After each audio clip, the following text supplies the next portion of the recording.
Ano naman special mo dun sa adobong baboy? Yung pangalawang hugas ng pinggan? Ano? Malay Bakit ka mo. naman pangalawa lagi na ano? Malay mo. May tira-tira. Oo. Ano yung... Pinakuluan lang po, pinatuyo. Akin ako ha. Yan. Ito yung adobo? Ala, super naman talaga yung mga ganyang bagay.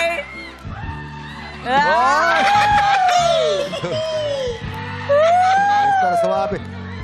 Lapitan mo. Baka hindi mo makita. Lapitan mo ng konti. Oo.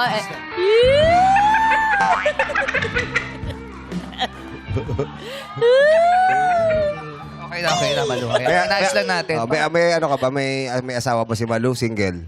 Kamamatay lang po. Uy, baka huwag ka masusunod. Huwag ka Okay, Bong! Lapitan mo. Lapitan mo pa. Lapitan mo pa si Malu. Nagpulas na doon. Nag-edu Sumunod pa Oy, Sabi din daw ng mga ninuno, kahit sino magpakita ng kagandahang asal ay...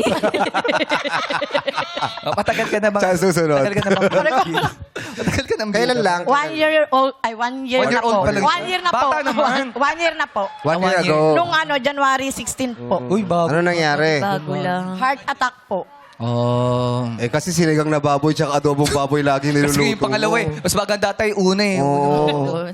Sa tatlong hugas ata siya nag-ano. Uy, biro lang. Pinay biro lang. Alam mo namang, nagpapasaya lang kami dito eh. Huwag niyo mong seryosohin na lahat ng bagay. Wala ka dyan. Paano ba ito may papaliwanag? Ito Bakit naman tatlong hugas? yung tatlong panghugas ng ano. Sinaing. Oo. Wala ka dyan. Hindi, sadyang ano lang, pinapasaya lang namin. Oo. Di ba po, Ate Malu? Opo. Pero nakapag-move Salamat po. on na ba kayo, Malu? Kasi 1 year pa lang, di ba? Nakapag-break na Medyo nga eh. po. Baka na ha? Aprobado ba sa kanya yan dati pag nagpapabraids kayo? Hindi po. Parang ano lang po. Ano? Yung clam-clam. Ah, Clam-clam. clam-clam. Pambahay. Pambahay nyo lang yan? Hindi, yung Hindi, dati ito. po. Yung pang ano Yung eh, clam clam. Dati po, nung nabubuhay pa po yung asawa ko, mga, syempre. Clam lang na ganyan. First time nyo ba ang ginawa yan? Opo. Oh, bakit nyo po naisipang gawin yung ganyang buhok?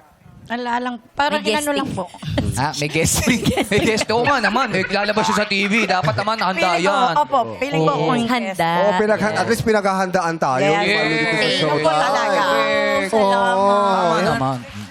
Kasi syempre makikita sila sa TV. Tama, Malu? Oo.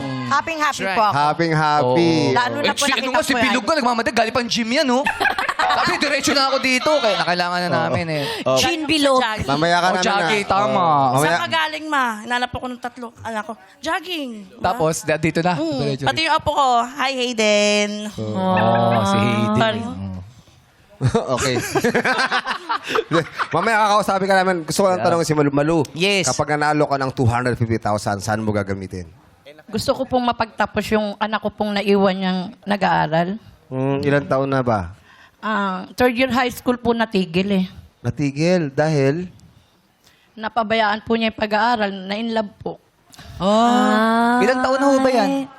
Third year eh. 17 po. 17. Lalaki, babae? Babae po. Babae. Asan na siya? Asan siya? Sa iyo pa rin yung anak mo? Opo, cargo ko po. Nagsasabi na yung leg niyo na ngayon.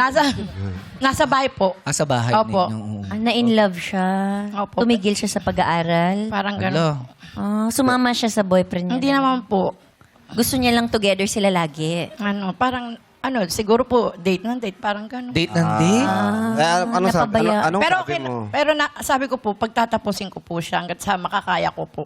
Oh, kasi Kahit sayang, ano third pong year. mangyari. Kaya nga eh. Third year na, malapit na. Opo, kahit ano pong mangyari, talagang gusto ko po siyang itaguyod sa pag-aral.